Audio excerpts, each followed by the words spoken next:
शरीर आधा सड़ा हुआ था। उसके चेहरे पर कीड़े रेंग रहे थे। वो मुझे अपनी तरफ खींच रही थी। उसने जैसे ही मेरा हाथ पकड़ा, मेरा हाथ सुन्न पड़ गया। मैं साफ साफ सैली की आत्मा को देख सकता था। ऐसा कहना था टोनी पिकमैन का, जो कि रहते थे हॉन्टेड सैली हाउस में। अब ये सैली कौन थी और उसका घर हॉन्टेड कैसे बन गया था? क्या वाकई में इस भूतिया घर के पीछे कोई पैरानॉर्मल रीजन है? क्या वाकई में यहाँ पर सैली की आत्मा आज भी भटकती है? इन सभी सवालों के जवाब मिलेंगे आपको आज की इस दिल दहला देने वाली कहानी में। तो जल्दी से सब लोग अपने अपने जूते चप्पल निकाल दो, क्योंकि हम चलने वाले हैं डेमोनिक सैली के घर के अंदर आज के फाड़ू वीडियो में।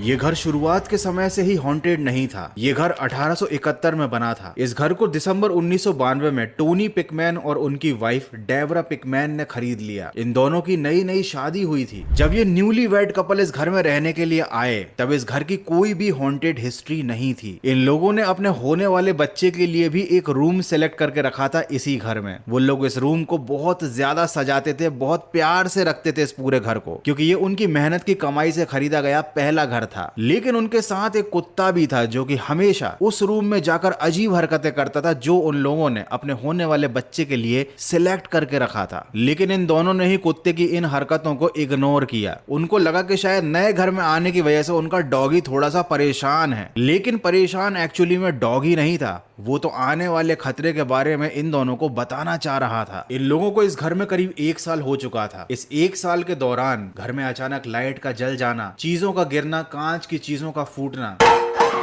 रात के समय घर से अजीब अजीब सी आवाजें आना, घर के अलग अलग इलाकों में ठंड महसूस होने जैसी घटनाएं ये लोग कई बार महसूस कर चुके थे। टोनी और डेबरा इस बात को अच्छे से समझ गए थे कि उनके घर में भूत है।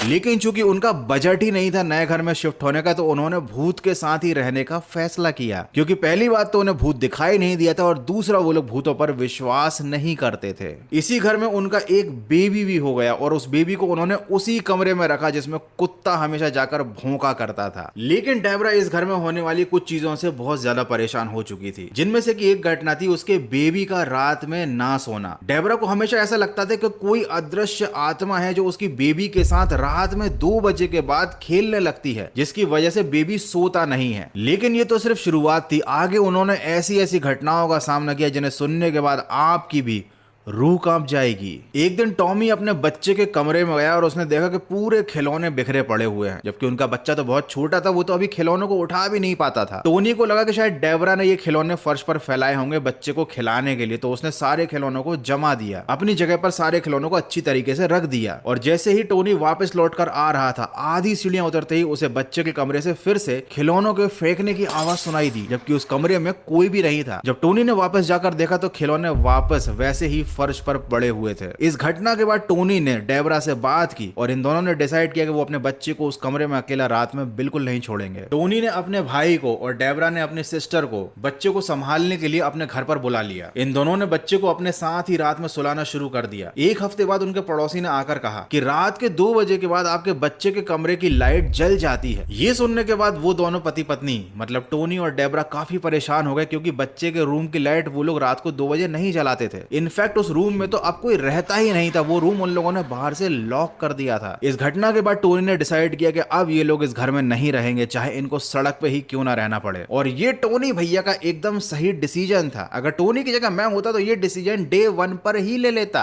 सड़क पर सोने का नहीं, घर से बाहर निकलने का। लेकिन जैसे ही टोनी ने ये बात सोची, उसकी पीठ में बहुत तेज दर्द होने लगा। जब डेबरा ने टोनी की टी शर्ट को ऊपर उठाया तो देखा टोनी की पीठ पर पंजे से बने हुए घाव थे, जैसे किसी ने उसकी पीठ पर बहुत जोर जोर से पंजे मारे हों। ये देखकर ये सब लोग डर गए और तुरंत उस घर से भाग निकले। 29 जुलाई 1993 बारबरा कॉनर नाम की एक पैरानॉर्मल इन्वेस्टिगेटर को ये लोग अपने घर पर लेकर आए। अब चूंकि टोनी भैया ने एक एक पाई करके इस घर को खरीदा था, तो भूत के डर से वो घर को ऐसे तो छोड़ नहीं सकते थे। बारबरा ने टोनी को बताया कि इस घर में एक छोटी बच्ची की आत्मा है। इस बच्ची का नाम है सैली। और ये पता लगने के बाद टोनी ने इस घर की पूरी हिस्ट्री के बारे में पता लगाया। तो उनको पता चला कि बहुत समय पहले यहाँ पर सैली नाम की एक लड़की रहती थी, जो इसी घर में मर गई थी। और ऐसा माना जाता था कि उसकी आत्मा इसी घर में भटकती है क्योंकि उसको इस घर से बहुत ज्यादा प्यार था। और टोनी और डेबरा ने चूंकि अभी तक सैली का जलवा देखा नहीं था तो उनको लगा कि बच्ची की ही आत्मा तो है, रह लेंगे साथ में, कर लेंगे थोड़ा सा एडजस्ट। और यहीं पर इन दोनों से एक भारी गलती हो गई। टोनी और डेबरा वापस उसी घर में शिफ्ट हो गए, ये जानते हुए भी कि इस घर में सैली रहती है। करीब 1 महीने बाद टोनी से एक बंदा मिलने को आता है। वो बताता है कि इसी घर में करीब 5 साल पहले वो रहा करता था। उसकी एक छोटी बच्ची थी जिसकी एक इमेजिनरी फ्रेंड बन गई थी इस घर में, और उनके साथ भी बहुत अजीब अजीब घटनाएं होने लगी थी, इसलिए उन्होंने ये घर छोड़ दिया था। लेकिन वो जो आदमी टोनी से मिलने आया था उसकी बच्ची ने अपनी इमेजिनरी फ्रेंड की एक तस्वीर बनाई थी। ये तस्वीर एक छोटी बच्ची की थी जिसने व्हाइट कलर की गाउन पहन रखी थी। टोनी ने ये तस्वीर अपने पास रख ली और उस आदमी के समझाने के बावजूद भी टोनी ने इस घर को छोड़ने से मना कर दिया। और उसी रात 3 बजे के बाद जब टोनी को प्यास लगी और वो पानी लेने के लिए किचन में गया, उसको अपने पीछे सैली दिखाई दी। वो आधी ट्रांसपेरेंट थी। टोनी के मुताबिक वो सैली के पीछे से दीवार को साफ साफ देख सकता था, लेकिन चूंकि सैली ने उसको कोई नुकसान नहीं पहुंचाया तो टोनी भी वापस आकर अपनी जगह पर सो गया। सुबह आकर उसने इस पूरी घटना के बारे में अपनी बीवी डेबरा को बताया। इस घटना के बाद सैली का अक्सर घर के लोगों को दिखाई देना बहुत आम हो गया, लेकिन लोग उससे डरते ही नहीं थे। सैली भी यही सोचा करती थी कि गजब बेइज्जती है, मतलब लिटरली ये तो भूत की गजब बेइज्जती है भाई, भूत दिखाई दे रहा है और लोग सीरियसली ही नहीं ले रहे उसको। लेकिन करीब 1.5 महीने बाद सैली ने दिखाया अपना जलवा। रात के समय टोनी सो रहा था। ऑब्वियसली रात के समय टोनी सोता ही था, लेकिन तभी अचानक उसकी नींद खुली तो उसको अपने सामने सैली दिखाई दी। उसने फिर से वही किया, उसने सैली को इग्नोर किया, लेकिन इस बार सैली ने उसके पैर पकड़कर अपनी तरफ उसे खींच लिया। सैली बहुत ज्यादा शक्तिशाली हो चुकी थी। उस पूरे कमरे में बहुत ज्यादा ठंड थी। उसने टोनी के शरीर को जहां भी छुआ टोनी का शरीर सुन्न पड़ गया। वो बहुत ताकत से टोनी को अपनी तरफ खींच रही थी। टोनी ने बताया कि उस लड़की का आधा चेहरा सड़ा हुआ था, उसके चेहरे पर कीड़े रेंग रहे थे। वो थोड़ी इंसान और थोड़ी जानवर जैसी दिखाई दे रही थी। यह नजारा बहुत ही ज्यादा डरावना था। और उसके बाद टोनी ने जैसे तैसे करके अपनी जान बचाई और वो उस घर से भाग निकला। उस दिन के बाद से टोनी के पूरे परिवार ने उस घर को छोड़ दिया और भूतों को सीरियसली लेना शुरू कर दिया। ये घर आज भी सुनसान पड़ा है। किसी की हिम्मत नहीं होती कि वो वापस इस घर में जाकर रहने लगे। लेकिन बहुत से लोग जो पैरानॉर्मल एक्टिविटी की जांच करते हैं वो अक्सर इस घर में आया करते हैं। बहुत से लोगों ने यहाँ पर एक आत्मा के होने की मौजूदगी को महसूस भी किया है। लेकिन टोनी पिकमैन की फैमिली के बाद आज तक इस घर में कभी कोई नहीं रहा।